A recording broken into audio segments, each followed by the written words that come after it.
Sir ರಾಜ್ಯದಲ್ಲಿ ಏನೋ ಕ್ರಾಂತಿ ಆಗುತ್ತೆ ಅಂತಾರೆ. ದಲಿತ ಸಿಎಂ ಆಸೆ ಏನಾದರೂ ಈಡೇರುತ್ತಾ ಸರ್ ಸೆಪ್ಟೆಂಬರ್ ಟೈಮ್? ಏನಂದ್ರೆ ಕ್ರಾಂತಿ ಆಗುತ್ತೆ ಸೆಪ್ಟೆಂಬರ್ ತಿಂಗಳಿಗೆ ಅಂತಾರೆ. ದಲಿತ ಸಿಎಂ ಏನಾದ್ರು ಆಸೆ ಈಡೇರ್ತದ ಅಂತ? ಅಲ್ಲ, ಕ್ರಾಂತಿನ ಗೊತ್ತಿಲ್ಲ ನನಗೆ. ಇಲ್ಲ, ನನಗೆ ಗೊತ್ತಿಲ್ಲ. ಕ್ರಾಂತಿ ಅಂದ್ರೇ ಗೊತ್ತಿಲ್ಲ ನನಗೆ ಸರಿಯಾಗಿ. ನಾವೆಲ್ಲ ಓದಿರೋದೆಲ್ಲ ಕ್ರಾಂತಿ ಅಂದರೆ ದೊಡ್ಡ ದೊಡ್ಡ ಯುದ್ಧಗಳಾಗಿರೋದು ನಮ್ಮ ಭಾರತದ ಇತಿಹಾಸದಲ್ಲಿ.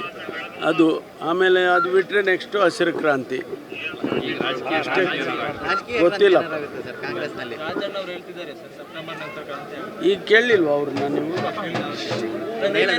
ನಾನು ಯಾಕೆ ಅಲ್ಲಪ್ಪ, ಅವ್ರು ಹೇಳಿದ ಮೇಲೆ ನಾನು ಹೇಳ್ಬೇಕಾ? ಅವ್ರು ಹೇಳಿದ್ದಾರೆ, ಅದಕ್ಕೆ ನಾನೇನು ಹೇಳೋದಿದೆ?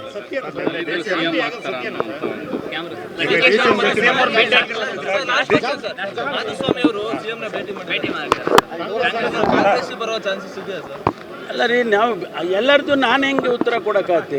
ಜಿಲ್ಲಾ ಉಸ್ತುವಾರಿ